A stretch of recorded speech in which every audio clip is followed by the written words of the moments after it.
Yo, what's up mga Kadoy TV Sports? Mabilis ang komentaryo ko lamang po dito. Sa komentaryo din ng kilalang PBL legend at Mr. Cool na si Jerry Esplana about sa pagsali po nito ni Malu Piton sa MPBL.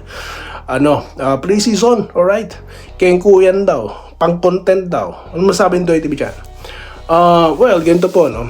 Kung ang team na kumuha sa kanya, yung target is para dumami ang viewers, well, kukuha ka talaga ng maraming followers at subscriber, no? Okay, panghatak yan eh. So, perfect sila dyan. Pero para kinuha siya, para pampalakas ng team, syempre, di ako maniniwala dyan. Kasi kilalang content creator yung kinuha di po ba? So, sigurado maraming views po talaga dyan, no? Pero parang, para saan, no? Siya po ba ang panonorin o yung liga? Okay? Kahit pasabihin pong pre-season lang yan, no? Hindi naman po katulad ng All-Star yan na talagang katuwaan, no?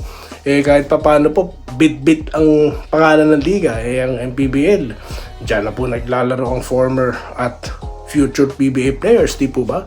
So, mataas-taas na rin ang level. So, para lang panoorin yung team mo, kukuha ka ng content creator. At iba naman po yung kay Gerald Anderson kasi sa kanya, bukod sa artista siya, kilala siya as active, di po ba, sa sports. Kaya, at nagpakita rin ng laro itong si Gerald. Kaya, yun lang din masasabi ko, no? I agree dito kay ex-professional basketball player, no?